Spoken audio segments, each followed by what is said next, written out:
Setiap pagi, ketika fajar menyingsing di balik bukit yang membentang di sekitar Sungai Bengawan Solo, Pak Jaya sudah mulai bersiap untuk hari baru.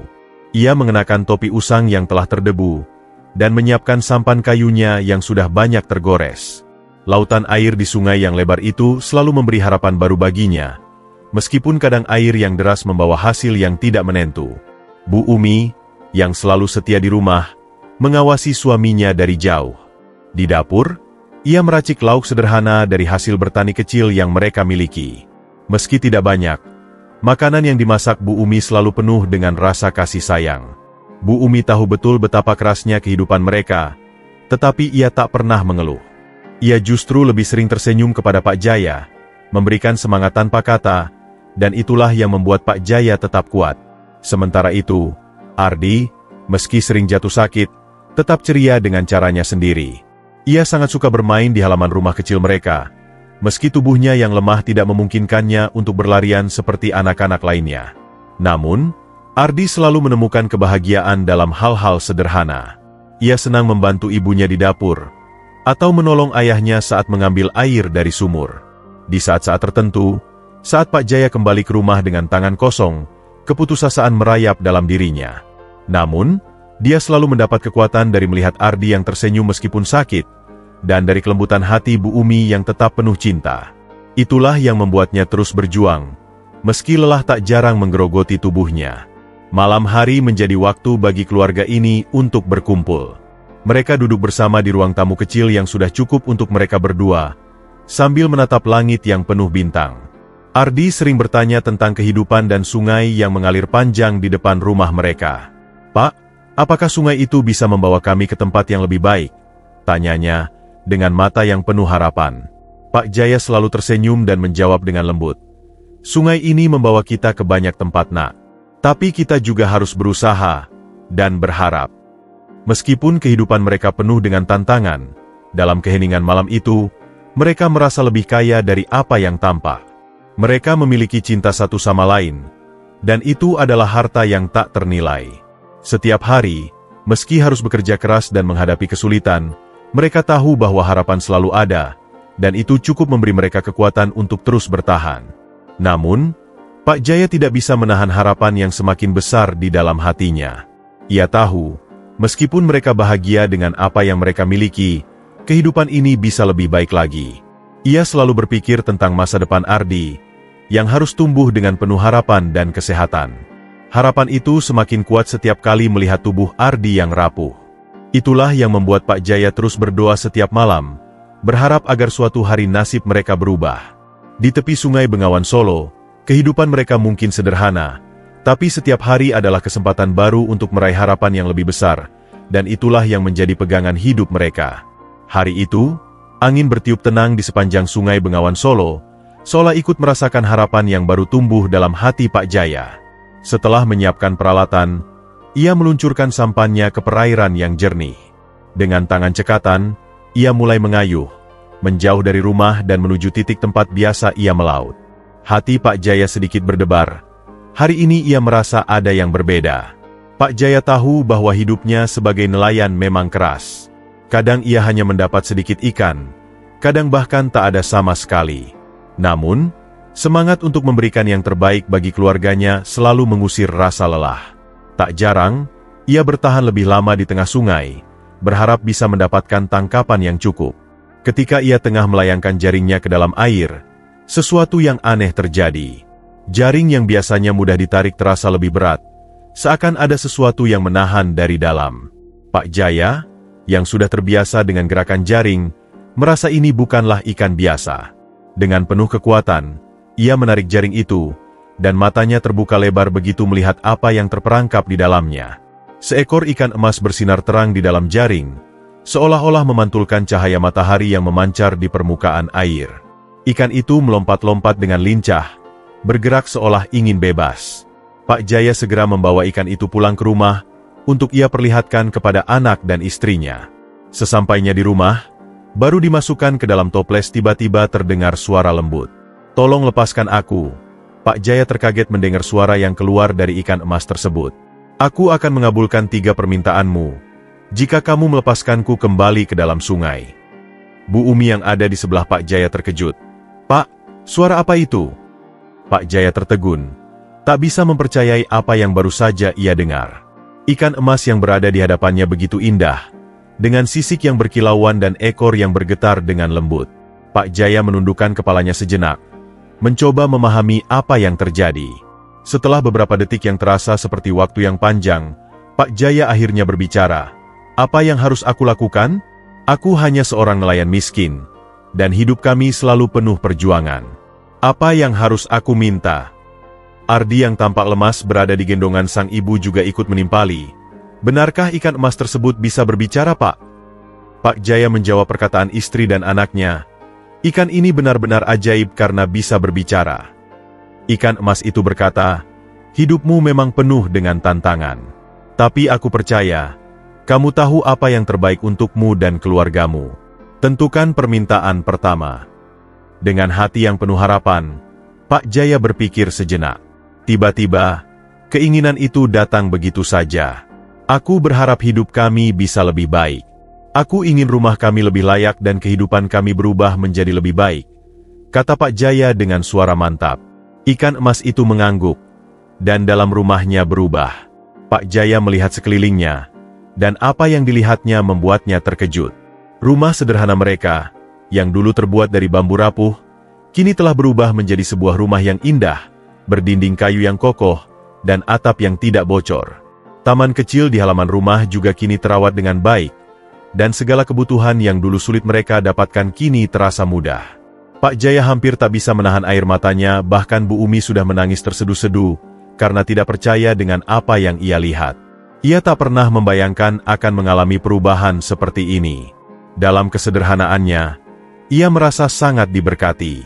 Ia memandang ikan emas yang kini berada di toples itu. "Permintaan pertama telah terpenuhi," kata ikan emas dengan lembut. "Apa permintaan kedua?" Pak Jaya masih terdiam, hatinya berdebar. Ia melihat ke arah rumahnya yang baru, kemudian teringat Ardi yang sering kali sakit. Pak Jaya tahu apa yang harus dimintanya. "Aku ingin anakku, Ardi, bisa sembuh dan tumbuh dengan sehat. Dia sering sakit, dan aku tak ingin dia terus menderita." Ikan emas itu menatapnya dengan penuh pengertian. "Permintaan kedua adalah untuk kesehatan anakmu. Jangan khawatir, ia akan menjadi lebih kuat." Ikan itu terdiam sejenak lalu melompat-lompat menciptakan cipratan air yang mengenai tubuh Ardi. Pak Jaya terkejut saat melihat Ardi yang tadi tampak lemah, kini berdiri tegak. Wajah Ardi tampak segar, dan tubuhnya yang dulu kurus kini mulai menguat. Ardi berlari kecil menuju ayahnya, tersenyum lebar dengan mata yang bersinar. "Pak, aku merasa sehat. Aku bisa berlari," teriak Ardi dengan kegirangan. Pak Jaya merasa hatinya meluap dengan kebahagiaan. Ia memeluk Ardi erat, merasakan betapa berartinya momen itu.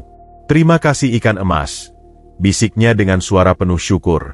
Ikan emas itu kembali berkata, "Permintaan kedua telah dipenuhi," katanya, sebelum menatap Pak Jaya dengan serius. "Apakah ada permintaan ketiga?"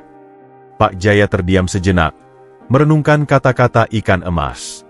Meskipun hidup mereka kini telah berubah, ada satu perasaan yang tak bisa ia pungkiri. Ia merasa masih ada sesuatu yang kurang, sesuatu yang bisa membuat hidupnya lebih berarti. Tanpa ragu, ia akhirnya berkata, "Aku ingin lebih banyak untuk membantu orang lain. Aku ingin bisa memberikan kebahagiaan kepada orang-orang di sekitar kami, terutama mereka yang hidup dalam kesulitan seperti kami dulu." Ikan emas itu mengangguk pelan. "Ingatlah, setiap permintaan membawa tanggung jawab. Jika itu yang kamu inginkan, aku akan mengabulkannya." Ikan emas itu lalu memberikan banyak emas batangan untuk dijual Pak Jaya dan keluarga, agar bisa membantu tetangga-tetangganya yang kesulitan.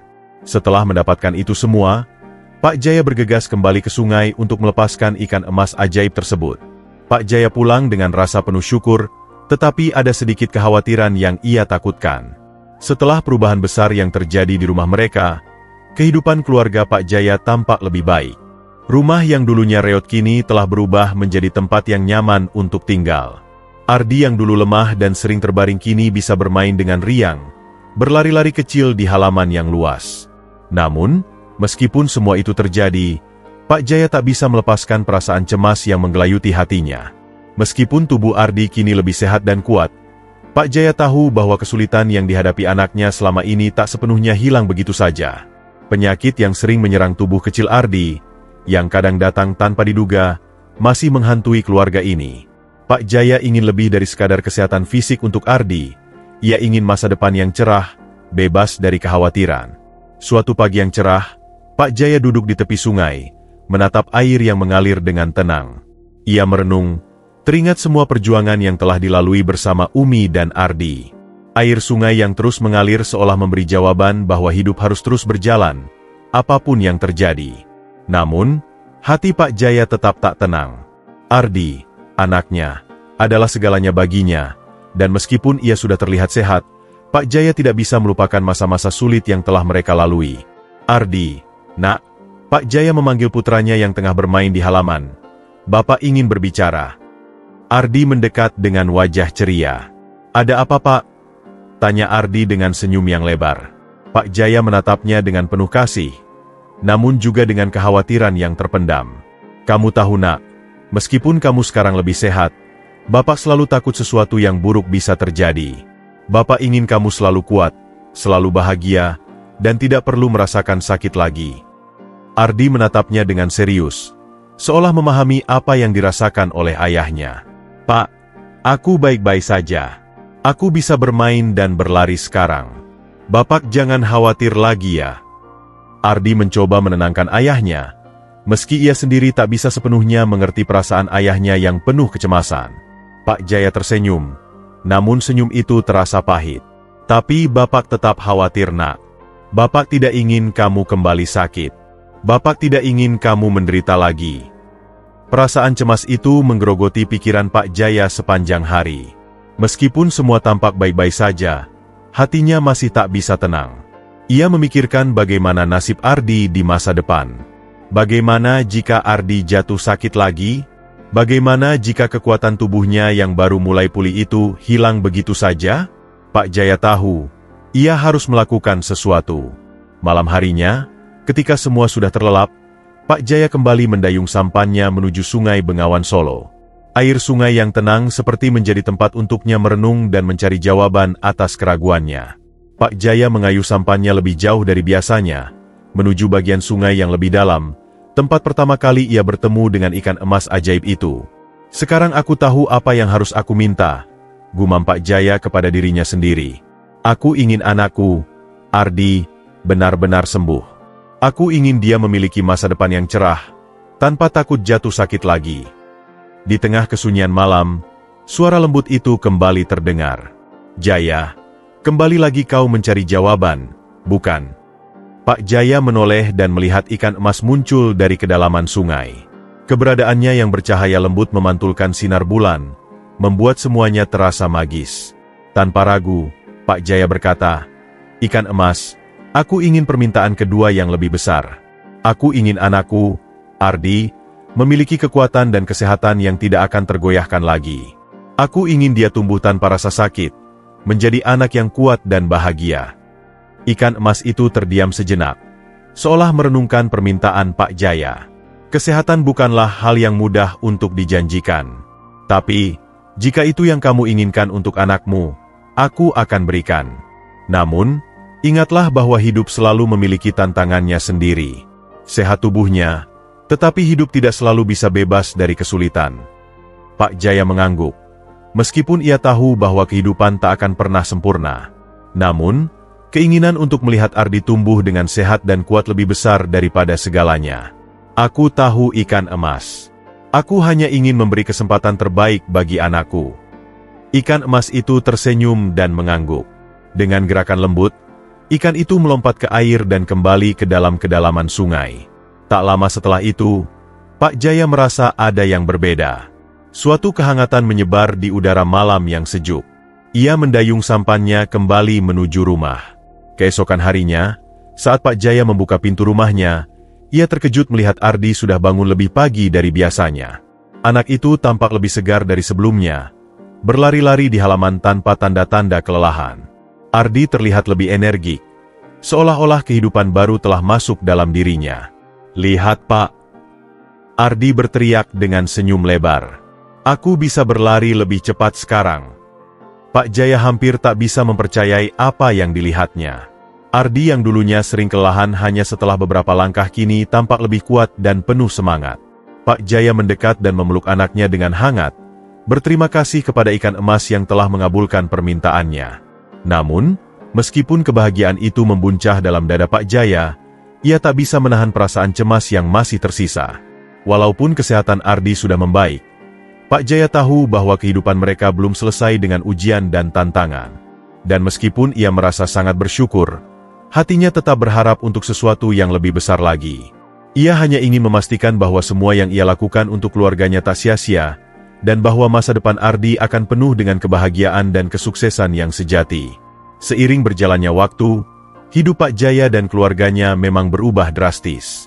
Rumah yang dulu reot kini menjadi tempat yang penuh kenyamanan, dengan halaman yang tertata rapi dan berbagai kebutuhan yang bisa mereka penuhi dengan mudah. Ardi yang dulu sering jatuh sakit kini tumbuh menjadi anak yang sehat dan penuh semangat. Pak Jaya merasa bahagia melihat perubahan besar ini, namun di dalam hatinya, ada rasa yang sulit dijelaskan, sebuah keinginan yang terus tumbuh, meskipun ia tahu bahwa mereka sudah diberkahi dengan lebih dari cukup. Namun, kebahagiaan itu terasa semakin kabur, seperti ada sesuatu yang hilang. Pak Jaya mulai merasa tertekan dengan perubahan yang begitu cepat. Kekayaan yang datang bersama permintaannya yang terakhir tidak hanya membawa kebahagiaan, tetapi juga tanggung jawab yang besar. Banyak orang datang kepada Pak Jaya, meminta bantuan, dan meskipun ia tidak bisa menolak, beban itu semakin membuatnya merasa kesepian dan terisolasi. Sejak permintaan ketiga Pak Jaya dikabulkan, hidup mereka berubah dengan cara yang tak pernah dibayangkan. Segala hal yang dulu mereka impikan, rumah yang layak, kesehatan Ardi, dan kenyamanan hidup, sekarang telah menjadi kenyataan. Namun, seiring dengan perubahan itu, perasaan Pak Jaya mulai bergeser. Sebuah rasa yang kian menguasai dirinya. Perasaan terjebak dalam kekayaan dan kewajiban yang terus meningkat. Awalnya, kehidupan baru mereka tampak sempurna. Pak Jaya bisa membeli apa saja yang diinginkan, memberikan Ardi pendidikan terbaik, dan Bu Umi tidak lagi perlu bekerja keras untuk memenuhi kebutuhan keluarga. Mereka memiliki tanah yang luas, bisnis yang berkembang, dan hampir segala hal yang diinginkan oleh orang-orang di desa. Namun, semakin banyak yang mereka miliki, semakin banyak pula orang yang datang untuk meminta bantuan. Tidak hanya tetangga terdekat yang mendekat, tetapi orang-orang dari desa-desa sekitar pun mulai tahu bahwa Jaya kini memiliki kekayaan yang melimpah. Mereka datang dengan berbagai alasan, sebagian besar untuk meminta tanah, pinjaman uang, atau pekerjaan di lahan pertanian yang kini dikelola oleh Pak Jaya. Meski hati Pak Jaya ingin membantu, ia merasa bahwa ia sudah tidak memiliki cukup waktu untuk dirinya sendiri, apalagi untuk keluarganya. Setiap pagi, Pak Jaya terbangun dengan rasa cemas, memikirkan apa yang harus ia lakukan hari itu. Pekerjaan tak pernah berhenti. Meski rumah mereka tampak sempurna dan Ardi semakin sehat dan cerdas, Pak Jaya merasa jauh dari kebahagiaan yang ia bayangkan. Bahkan ketika ia duduk di teras rumah mereka yang indah, melihat hamparan sawah dan kebun yang kini dikelola dengan baik, ia merasa sesuatu yang hilang, sesuatu yang tidak bisa dibeli dengan uang. Bu Umi mulai merasakan perubahan ini. Dulu, mereka selalu menghabiskan waktu bersama, saling bercerita tentang hari-hari mereka, berbicara tentang impian dan harapan. Namun, kini Bu Umi merasa Pak Jaya lebih sering terperangkap dalam pekerjaan dan urusan dengan orang lain. Waktu yang dulu mereka habiskan untuk berbicara tentang keluarga, atau sekadar menikmati kebersamaan kini digantikan dengan rapat dan diskusi mengenai usaha Pak Jaya. Ardi, meskipun semakin sehat, juga merasakan perubahan ini. Dulu, ayahnya selalu ada untuk bermain bersamanya, menemani dia belajar, atau sekadar mendengarkan cerita-cerita kecilnya. Namun kini, ayahnya jarang ada di rumah. Ardi hanya bisa melihat ayahnya melalui jendela saat Pak Jaya sibuk di luar, berbicara dengan orang-orang yang datang untuk meminta bantuan. Ardi tidak mengerti sepenuhnya, tetapi ia merasakan betapa jauh ayahnya semakin menjauh. Suatu sore, saat Pak Jaya pulang dari pertemuan bisnis yang panjang, ia melihat Ardi duduk di bawah pohon besar di halaman, wajahnya murung. Umi yang sedang menyapu halaman rumah melihat ekspresi suaminya yang cemas. "Ada apa, Pak?" tanya Bu Umi lembut. Pak Jaya mendekati Ardi dan duduk di sampingnya. "Nak, kenapa kamu tidak bermain dengan teman-temanmu?" Tanyanya dengan suara lembut, meski ada kerisauan yang menghinggapi hatinya. Ardi menatap ayahnya, lalu menggelengkan kepalanya. Bapak selalu sibuk. Aku sudah tidak tahu lagi kapan kita bisa bermain bersama. Aku merindukan waktu kita yang dulu, jawab Ardi dengan mata yang tampak berkaca-kaca. Pak Jaya terdiam. Kata-kata itu menusuk hatinya. Ia tahu bahwa ia telah mengabaikan kebahagiaan keluarganya demi mengejar hal-hal yang ia kira akan membawa kebahagiaan. Ia merasa semakin terperangkap dalam kehidupan yang telah ia pilih, dan semakin banyak ia memiliki, semakin sedikit kebahagiaan yang ia rasakan. Ia menarik napas dalam-dalam dan berkata, "Maafkan Bapak nak. Bapak terlalu sibuk dengan pekerjaan dan orang lain. Bapak janji, kita akan kembali menghabiskan waktu bersama, seperti dulu." Namun, meskipun ia berjanji, Pak Jaya tahu bahwa kesibukan itu sudah menguasai dirinya. Ia telah terlalu jauh terjebak dalam peran barunya sebagai orang kaya dan pemberi bantuan. Setiap permintaan yang datang, meskipun terkadang bisa ditolak, lebih sering ia penuhi. Orang-orang yang datang meminta bantuan itu bukan hanya sekadar orang asing, tetapi mereka adalah orang-orang yang dulu bersama mereka dalam kesulitan, yang kini mengharapkan bantuan Pak Jaya. Dan meskipun ia merasa tertekan, ia merasa sulit untuk mengatakan tidak.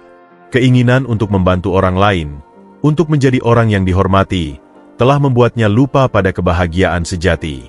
Ia merasa semakin kesepian, bahkan meskipun di sekelilingnya ada orang-orang yang selalu datang. Mereka menginginkan bantuannya, tetapi Pak Jaya merasa bahwa tak ada yang benar-benar peduli pada dirinya. Tidak ada yang melihat betapa cemasnya ia, betapa ia merindukan kedamaian yang dulu ia nikmati. Suatu malam, setelah hari yang panjang, Pak Jaya duduk seorang diri di teras rumah mereka yang indah. Ia menatap bintang-bintang di langit, merasa kehilangan arah.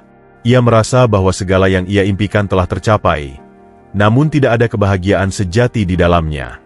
Ia merindukan kehidupan sederhana mereka di masa lalu, sebelum ikan emas datang dengan janji-janji kekayaan yang mengubah segalanya. Ia merindukan kedamaian yang hanya bisa ditemukan di dalam diri, jauh dari tekanan dan tuntutan dunia luar. Apa yang harus aku lakukan? Gumam Pak Jaya pada dirinya sendiri, merasa semakin terperangkap. Aku ingin kembali seperti dulu. Kehidupan yang penuh makna, tanpa kekayaan yang membebani. Pada malam itu juga, Pak Jaya memutuskan untuk kembali ke Sungai Bengawan Solo, berharap ia bisa menemukan jawaban atas kebingungannya. Ia mengayuh sampannya, menembus kesunyian malam, menuju tempat di mana ia pertama kali bertemu ikan emas. Saat tiba di tengah sungai, suara lembut itu kembali terdengar. "Jaya, apakah kamu kembali dengan permintaan baru?" Pak Jaya menundukkan kepala. "Ikan emas, aku sudah membuat kesalahan. Aku terlalu banyak meminta, dan sekarang aku merasa kehilangan kebahagiaan yang sejati. Aku ingin kembali ke kehidupan yang lebih sederhana. Kehidupan yang penuh dengan cinta, keluarga, dan rasa syukur. Aku tidak ingin lagi merasa terperangkap dalam kekayaan dan kewajiban yang datang bersamanya." Ikan emas itu muncul dengan cahaya lembut di bawah permukaan air. Tatapannya penuh pengertian. "Kau sudah belajar, Jaya. Kebahagiaan tidak datang dari apa yang kita miliki, tetapi dari bagaimana kita menghargai apa yang kita punya. Aku akan membantu, tapi ingatlah, apa yang kita miliki adalah berkat, dan yang lebih penting adalah cara kita menghadapinya." Dengan kata-kata bijak itu, ikan emas itu menghilang kembali ke dalam sungai, meninggalkan Pak Jaya dengan perasaan yang lebih tenang. Ia tahu, meskipun banyak hal yang telah ia capai, kebahagiaan sejati hanya bisa ditemukan dalam keseimbangan dan rasa syukur atas hidup yang sederhana. Keesokan harinya, Pak Jaya memutuskan untuk mengubah hidupnya. Ia mengurangi segala usaha besar yang telah ia jalani, dan mulai kembali fokus pada hal-hal yang paling berharga dalam hidupnya, keluarga dan cinta. Semua yang dimilikinya kini tak lagi menjadi beban, melainkan berkat yang harus dihargai dan dijaga. Kehidupan Pak Jaya, Bu Umi, dan Ardi perlahan-lahan kembali menemukan ritme yang damai setelah semua yang terjadi. Meskipun mereka tidak lagi memiliki kekayaan yang melimpah, dan meskipun rumah mereka kembali sederhana, mereka merasa lebih bahagia daripada sebelumnya. Ada sesuatu yang berbeda dalam udara yang mereka hirup, dalam senyum yang terukir di wajah mereka, dan dalam setiap langkah yang mereka ambil bersama. Pak Jaya kini lebih sering berada di rumah, menghabiskan waktu bersama Ardi dan Bu Umi. Setiap pagi, ia meluangkan waktu untuk berjalan-jalan di sekitar kebun yang mereka rawat bersama. Ardi, yang kini tumbuh sehat dan cerdas, sangat senang bisa menghabiskan waktu dengan ayahnya. Mereka bercanda, berbicara tentang mimpi-mimpi kecil, dan menikmati keindahan alam sekitar. Bu Umi, yang dulunya merasa tertekan dengan beban rumah tangga, kini bisa merasakan kedamaian. Ia kembali menemukan kebahagiaan dalam menjalani kehidupan sehari-hari, dengan Pak Jaya di sampingnya, bersama Ardi yang semakin tumbuh menjadi anak yang ceria dan penuh semangat. Mereka tidak lagi menginginkan lebih dari yang sudah mereka miliki. Rumah mereka yang sederhana, meskipun tidak megah, selalu dipenuhi tawa dan kehangatan. Pak Jaya dan Bu Umi belajar untuk lebih menghargai hal-hal kecil dalam hidup, seperti suara tawa Ardi yang riang, aroma masakan sederhana yang memasak di dapur, dan kedamaian malam yang mereka nikmati di bawah bintang-bintang. Mereka menyadari bahwa kebahagiaan sejati terletak pada hubungan mereka yang kuat, pada cinta yang mereka bagikan, dan pada rasa syukur atas segala berkat yang ada. Sungai Bengawan Solo yang dulu menjadi tempat Pak Jaya mencari ikan emas kini menjadi simbol perubahan dalam hidup mereka. Setiap kali mereka duduk di tepi sungai, Pak Jaya dan Bu Umi saling bertukar cerita tentang masa-masa sulit yang telah mereka lewati, tentang betapa mereka pernah merasa terjebak dalam impian yang ternyata membawa kebingungannya. Namun, mereka kini memahami bahwa tidak ada yang lebih berharga dari hidup yang penuh cinta dan kebersamaan. Suatu hari, saat Pak Jaya sedang duduk di tepi sungai, ia teringat akan ikan emas yang pernah mengubah hidupnya. Ia tidak pernah lagi melihat ikan itu setelah permintaannya yang terakhir dipenuhi. Namun, ia merasa bahwa meskipun ikan emas itu tidak muncul lagi, pelajaran yang ia dapatkan darinya tetap hidup dalam dirinya. Ia tahu bahwa hidup bukan tentang memiliki segala sesuatu yang diinginkan, melainkan tentang bagaimana kita menghargai apa yang kita miliki. Pak Jaya tersenyum sendiri, merasakan ketenangan yang mendalam. Ardi datang menghampirinya, duduk di samping ayahnya. "Pak, kita akan pergi memancing lagi?" tanya Ardi dengan mata yang penuh semangat. Pak Jaya memandang Ardi dan mengangguk. "Ya nak, kali ini, kita memancing bersama, tanpa harus mencari ikan emas. Kita hanya akan menikmati waktu bersama." Mereka pun berdua melanjutkan perjalanan mereka ke sungai, dengan hati yang ringan. Tidak ada lagi perasaan terburu-buru atau tertekan. Hanya ada kedamaian dan kebahagiaan dalam setiap langkah yang mereka ambil. Saat malam tiba, mereka kembali ke rumah, duduk bersama di depan perapian. Bu Umi sudah menyiapkan makanan hangat untuk mereka. Pak Jaya merasa bersyukur atas kehadiran keluarganya. Ini adalah kebahagiaan yang sebenarnya, pikirnya dalam hati. Tidak perlu lebih dari ini. Di bawah langit malam yang cerah, mereka duduk bersama. Sebuah keluarga yang kini tahu bahwa kebahagiaan bukanlah tentang apa yang mereka miliki, tetapi tentang siapa mereka, dan bagaimana mereka saling mencintai dan menghargai satu sama lain. Hidup mereka mungkin tidak kaya raya, tetapi mereka kaya akan cinta, kebahagiaan, dan rasa syukur. Sungai Bengawan Solo terus mengalir dengan tenang, menjadi saksi bisu dari perjalanan hidup mereka. Dari sana, mereka belajar bahwa kebahagiaan sejati datang ketika kita menerima hidup apa adanya, dengan penuh cinta dan rasa syukur. Dan di dalam kesederhanaan itulah, mereka menemukan kedamaian yang selama ini mereka cari.